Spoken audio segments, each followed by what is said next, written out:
Mumbai Tug brought to you by Sunny's World. Pune's Pride Sunny's World, life in Funshine. Resort weddings, events, restaurants, adventure wellness. Sunny's World, perfect destination for every occasion.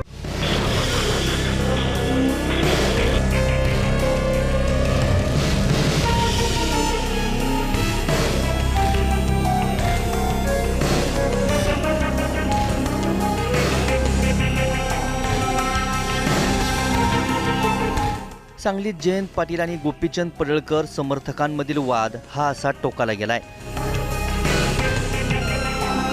Jayant Patil समर्थक Mahesh कुपाडेंच्या विट्यातील Venkateshwara travels booking आणि parcel service ऑफिसमध्ये चौघांनी घुसून तोडफोड केली।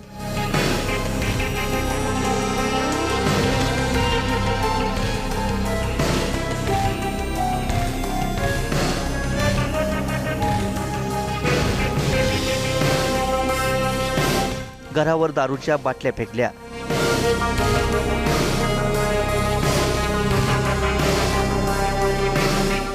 Four व्हीलरच्या काचा फोडल्या,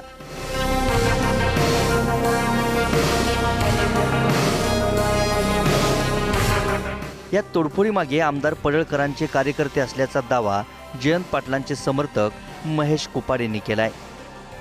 मी महेश कुपाडे माझ्या मोबाईलवरती कुणाचं नाव न घेता मी स्टेटस ठेवलेल्या कारणावरून पडळकर समर्थकांनी माझ्या ऑफिसची मोडतोड केली, माझ्या ट्रॅव्हल्स ऑफिसची मोडतोड केली।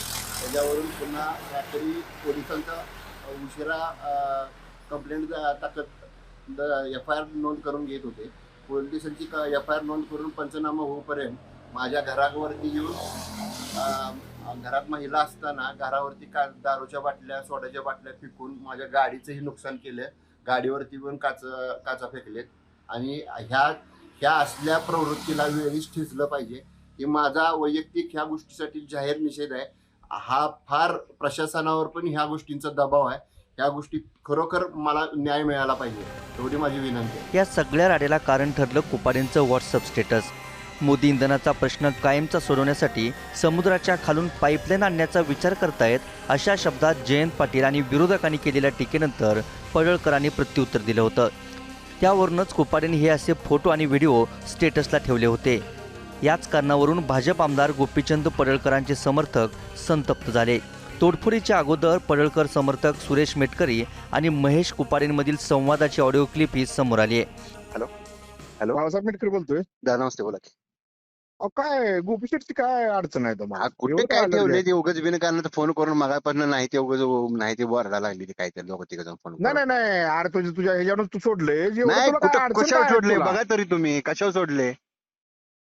तू पोस्ट टाकल्या, मला स्क्रीनशॉट आली की आमच्या तिथं मला झाल्यात फोन आली ती। तू कुठे कशावरती सोडल्या? कुठं फेसबुकवर सोडलीस तू? बघा बरं तुम्ही, फेसबुक असेल काय असेल, तुला स्क्रीनशॉट पाठवतो की मी। पाठवा बरं। आता आमच्या त्या विकास कांबळेचं मी बघतो, त्याच्या पोस्टवरनं टाकलाय, तुझा नंबर टाकलाय, तुला 100 फोन येतील, त्याचा विषय नाही। नाही अडचणीचं कुठं काय, मी कुठं काय टाकले तेव्हा? त्यांनी काय म्हटले, आता ज्या आपण आमचा जेव्हा ह्याचा ग्रुप आहे वाळव्याचा, त्या ग्रुप मधनं मला जे आलं ती फक्त फॉरवर्ड माझ्या स्टेटसवर मी ठेवलं, दुसरं कोणाच्या स्टेटसला पाठवलेलं नाही किंवा काय केलं। त्या वाळवाल्यानं ठेवू दे रे, त्याला दम आहे त्यांच्यात, ती काय अडचण नाही, पण ती तुला परत सोसलं पाहिजे अशा पद्धतीने तू कर। नाही विषय त्याचा नाही, मी काय टाकायचं नाही, तू त्याच्यात त्या भानगडीतच पडू नकोस तू। मी नाही टाकलेलं दादा। आलायस का विट्यात तू? येते ती माणसं, काय अडचण नाही, तू ये तिथं, काय अडचण नाही, हाय तिथे येते आमची सगळी। नाही मी नाही, मी बाहेर। तू कधी येणार आहेस? तू येतो, मी यायच्या अगोदर फोन करतो तुम्हाला। ये तिथं ये। भाजप आमदार गोपीचंद पडळकर आमदार जयंत पाटील आणि त्यांच्या पक्षाचे सर्वेसर्वा शरद पवारांवर वारंवार टीका करत असतात। त्याला जयंत पाटील ही डायलॉगमधून प्रत्युत्तर देत असतात। या वादाचे पडसाद स्थानिक पातळीवर नेहमीच उमटताना दिसतात। आता तर फक्त स्टेटसवरून थेट तोडफोड करण्यापर्यंत मजल गेली आहे। महेश कुपाडेंनी पोलिसांमध्ये पडळकरांच्या कार्यकर्त्यांविरोधात तक्रार दिली आहे। त्यांचा गोपीचंद पडळकरांच्या कार्यकर्त्यांवर थेट आरोप आहे। पण तोंडाला रुमाल बांधून आलेले आणि तोडफोड केलेले कार्यकर्ते पडळकरांचेच होते का? कुपाडेंनी ठेवलेलं स्टेटस खरंच आक्षेपार्ह होतं का हे पोलीस तपासतीलच। पण जर खरंच हा धुडगूस राजकीय वादातून झाला असेल तर ही असली राडा संस्कृती महाराष्ट्राला न शोभणारी आहे। सांगलीहून स्वाती चिखलीकरसह ब्युरो रिपोर्ट, मुंबई तक।